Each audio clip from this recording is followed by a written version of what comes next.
ये जो लड़ाई चल रही है ये राजनीतिक लड़ाई तो है, मगर ये विचारधारा की लड़ाई भी है। और विचारधारा की सिर्फ दो पार्टियां हिंदुस्तान में, एक बीजेपी और आरएसएस और दूसरी कांग्रेस पार्टी। पूरा देश जानता है, समझता है कि कांग्रेस पार्टी ही आरएसएस और बीजेपी को हरा सकती है। अगर हमने आरएसएस और बीजेपी को देश में हराना है तो रास्ता गुजरात के थ्रू जाता है।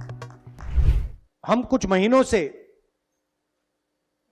इंटरनली खारगे जी और हमारी जो दिल्ली में सीनियर लीडरशिप है, हमारा डिस्कशन हो रहा है कि कांग्रेस पार्टी को हम मजबूत कैसे करें, क्योंकि सच में ये जो लड़ाई चल रही है ये राजनीतिक लड़ाई तो है, मगर ये विचारधारा की लड़ाई भी है। और विचारधारा की सिर्फ दो पार्टियां हिंदुस्तान में, एक बीजेपी और आरएसएस और दूसरी कांग्रेस पार्टी। तो लड़ाई इन दोनों के बीच में है और पूरा देश जानता है, समझता है कि कांग्रेस पार्टी ही आरएसएस और बीजेपी को हरा सकती है। और इसमें मैं एक और चीज जोड़ना चाहता हूं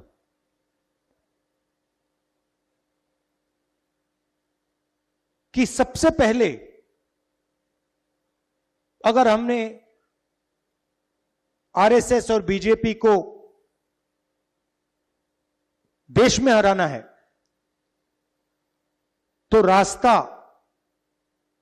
गुजरात के थ्रू जाता है।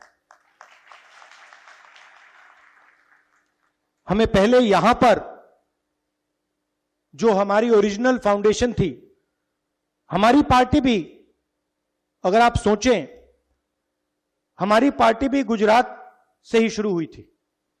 हमारे सबसे बड़े जो नेता थे महात्मा गांधी, वो आपने हमें दिए थे, और सरदार पटेल जी भी आपने हमें दिए। तो हमारी विचारधारा भी, हमारी पार्टी भी यहीं से शुरू हुई है। मगर काफी सालों से हम डिमोरलाइज से हैं।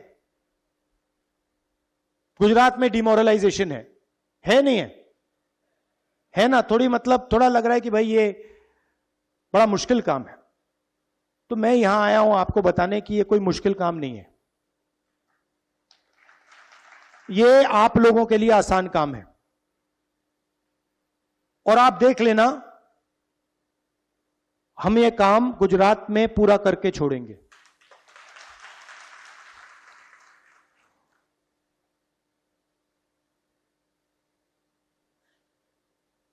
तो हमने निर्णय लिया है कि कांग्रेस पार्टी में हमें थोड़ा बदलाव लाना पड़ेगा। अभी मैं आपके डिस्ट्रिक्ट के सीनियर नेताओं से मिला और बहुत अच्छा डिस्कशन हुआ, और उन्होंने दो तीन चीजें मुझे कही जो शायद हर डिस्ट्रिक्ट के नेता कहेंगे। सबसे पहले, जो हमारे बीच में कंपटीशन होता है वो डिस्ट्रक्टिव कंपटीशन होता है, प्रोडक्टिव कंपटीशन नहीं होता है।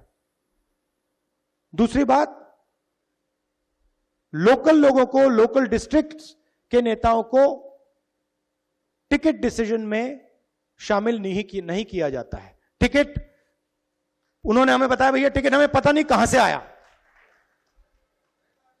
पता नहीं कहां से, मतलब आसमान से टपक के आ जाते हैं, राइट? दूसरी बात जो मैंने पिछली बार कही कि आप लोगों को काफी अच्छा लगा, मैंने कहा कि देखिए, दो तरीके के घोड़े होते हैं, एक रेस का होता है और दूसरा बारात का घोड़ा होता है। अच्छा, उसमें तीसरा भी होता है, उसको जोड़ देता हूं, एक लंगड़ा घोड़ा भी होता है। और आप ही ने मुझे यह बात बताई कि देखिए राहुल जी, प्रॉब्लम क्या है कि कांग्रेस पार्टी कभी कभी रेस के घोड़े को बारात में बेच देती है और बारात के घोड़े को रेस में दौड़ा देती है। तो हम ये बात, इन घोड़ों को हम थोड़ा अलग अलग करना चाहते हैं कि भैया ये रेस का घोड़ा है, ये बारात का घोड़ा है और ये लंगड़ा घोड़ा है। और रेस के घोड़े को हम दौड़ाएंगे, बारात के घोड़े को हम नचाएंगे। राइट? तो हमारे डिस्कशन में से मेन बात क्या निकली कि डिस्ट्रिक्ट को अहमदाबाद से नहीं, डिस्ट्रिक्ट को डिस्ट्रिक्ट से चलाना चाहिए। और डिस्ट्रिक्ट के जो नेता हैं, डिस्ट्रिक्ट के जो लीडर्स हैं, उनको स्ट्रेंथ देनी चाहिए। और खास तौर से जो डिस्ट्रिक्ट प्रेसिडेंट है उसको जिम्मेदारी देनी चाहिए, उसको पावर देनी चाहिए और उसके हाथ मजबूत करने चाहिए। और यह काम हम अब शुरू करेंगे।